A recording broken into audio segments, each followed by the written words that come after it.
It's time for an Upcycle, episode 3 of my sustainable design series, where I show y'all how to rework, reuse, and upcycle what you have, all to create beautiful spaces while shopping secondhand for under $500. And today, it is all about a guest bathroom. Check it out.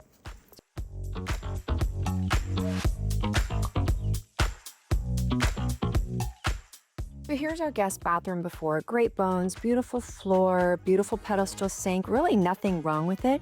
I just want to have some fun with it. I think a guest bathroom should be an experience. So I definitely want to make this a little moody. Start with taking down that mirror, which you'll notice I used in my patio makeover in episode 1, and giving this whole room a refresh with pewter green Sherwin-Williams, which is absolutely one of my favorite shades of green. I think the way it looks with the black and white floor is just so pretty. Something is just very attractive about that to me. So I'm super happy with the color. Everything in here is a stainless steel or a pewter, so you know what? Usually I like old brass, but we're gonna keep all of this silver except for the light fixture because it's all about keeping what we have and trying to be sustainable in that way instead of going out and buying new stuff. So let's rework some things. Start with taking down the old fixture. I will keep this fixture and reuse it in an upcycle at a later date. And I had this fixture left over from my mom's casita renovation, so we're gonna use this. And then I scored this silver mirror secondhand. Take a little bit of painter's tape across the back, nice and even, and mark it with a Sharpie. Then I can pull the tape off and use that on the wall to position where my nails go. And then I can pull the tape off and hang my mirror perfectly straight. Got this whole pewter vibe going, and I'm definitely loving that vintage feel of the fixture. And it's time to wallpaper. I absolutely love this floral wallpaper. I covered a VHS player in it one time, which you guys loved it as well. So again, I'm going to do the ceiling. I really love wallpapering ceilings. It's not my favorite thing. It takes a little bit of time. Peel and stick wallpaper makes it super simple, and it's pretty easy to line up the pattern. Then I just cut around all of the vents, and actually, since I didn't originally paint the ceiling, I'm gonna come through with a little bit of paint and touch up around the edges if you can see a little bit of the white ceiling. I have the picture frame wall molding, so I'm just gonna actually use the wallpaper in those little insets as well. They're kind of different shaped around the sink and the toilet, so I figured let's have some fun with it. Thought about wallpapering around the can light above the shower, but those lights tend to get hot and it's kind of an entire unit, so I decided just to leave that can light there as it is, even though it pained me, because y'all know that can lighting is not my favorite. But I think all of the wallpaper turned out really pretty. Scored these little wall mounts thrifting, and I thought they would be perfect to cover one side with peel and stick paper and use later in the bathroom for eucalyptus, as well as a thrifted trash can. And I just took some of that peel and stick wallpaper and covered the top of the can. Scored a bunch of frames. Not all of them are exactly the same. Thought I was gonna paint them silver, but I actually changed my mind and went with mountain stone, which is such a beautiful color. I think it's gonna look really pretty against the green walls. And then of course, all of these little kind of Gilded Age Victorian art prints. Framing all those up so I can do a little salon wall on one wall of the bathroom. Anyone that knows me knows art is one of my favorite things. It's time for an heirloom flip, a little segment I like to call It Was Left to Me, Now What Do I Do With It? And per y'all's request, you wanted me to do a one-off candle holder, something like this that was left to you. You don't have a set, you don't necessarily want to put it on your table, so I went out and I sourced this fabulous candle holder secondhand.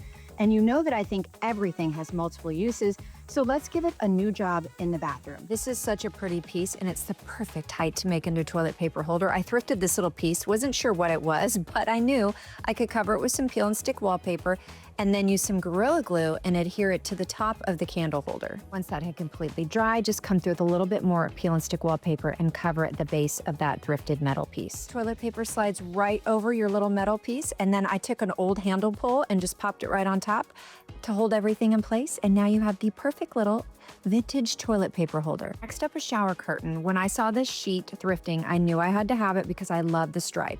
This is the old shower curtain that I'm gonna make into a curtain for another space, so I decided to cut the top piece off that holds little rings, like sides facing, do a straight stitch, and then you can flip it over and give it a good iron. But as I was going along the top of my sheet, I decided to, every few inches or so, just fold the fabric in and give it a little bit of a pleat so it kind of gives a little bit more of a flowy curtain look when it's hanging. Now that I have all the upcycles done, it's time to style the space. But I do have a question. Have y'all ever wondered about the maintenance of your bathroom fan? Well, I have, so I've called in an expert to give us some tips on how to make sure that we take care of it properly. Joe, take it away. Yep, what's overlooked in your house amongst a lot of other things? your exhaust fan in the bathroom. People just don't clean them, ever. What does the exhaust fan do? Well, it's sucking moist air up. Don't use that word moisture. It's sucking moisture up through that exhaust and up and outside your house, which you better not go in your attic.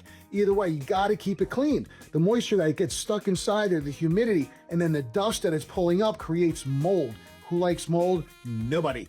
Therefore, here is a step-by-step process on how to clean that and keep your health and your house smelling lovely. Okay, get yourself a little brush just like this. You could use a toothbrush, maybe not your toothbrush, maybe your friends or somebody that's bothering you in the family. But you're gonna get up inside each one of these little vents here. Very important to scrub each one. Make sure you're wearing a mask, all right? This stuff is gross. Put on some eyeglasses too. Look at that. Look at all that stuff that's coming out of there. Get inside each one, scrub it down, and then use baby wipes when you're done. And that'll just get all this grime out of here, mold and et cetera, and keep your house nice and healthy. Thanks for the tip, Joe. I've got stuff to protect my face and a toothbrush, and now I'm gonna clean this vent fan. I officially have a clean vent in my bathroom, so now let's style the space. Thanks, Joe. Scored the shower curtain rods secondhand. You can always find curtain rods and shower curtain rods thrifting, and if they're not the color you want them to be, then just paint them. I had a few little nicks on the paint from working in the space, so I had my little helper come through and touch up all of the paint for me. And it's time to hang the sheet shower curtain. So I already had a shower curtain liner, which is much shorter than the height that I wanted to hang this curtain. So what I did is I pinned both of them together, and then I came through and I raised the rod as high as I could raise it till that sheet was just grazing the floor. So it gave me about 5 or 6 more inches of length in my shower curtain. Then I've got all of my art frame, and I decided to take the wall that the mirror is on and do the perfect little gallery wall. I'm happy I went with the color I went with instead of trying to do a silver, because again, pewter and silver aren't my favorite in a room. I really do prefer like an old vintage brass, but I knew that I could make this whole silver situation work and be so pretty in here, especially with the mirror.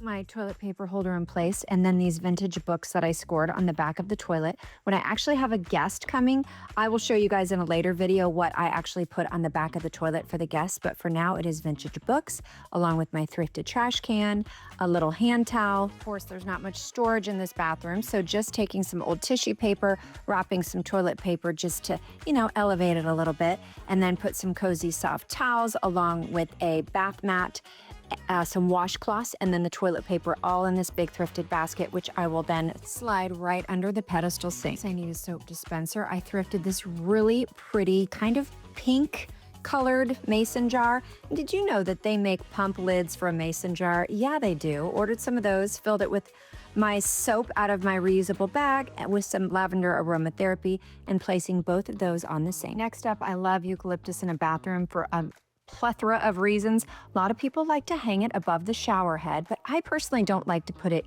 directly in the shower. That's why I'm going to use these little thrifted pieces, again with the tape, mark the spots, so then I can get them perfectly level on the wall and not have to make a ton of nail holes. And then I'm just gonna load both of these really fun little pieces up with eucalyptus. It smells really pretty when it gets a little steamy in the bathroom. Then of course, they let off a little bit more smell and you can change them out. And then of course, gotta throw on a little neoclassical bust. On the sink at the last minute, I decided to paint all of the plate switches in the room mountain stone as well. So let's take one last look at the before. Again, nothing wrong with it. It's very white, it's very bright and pretty.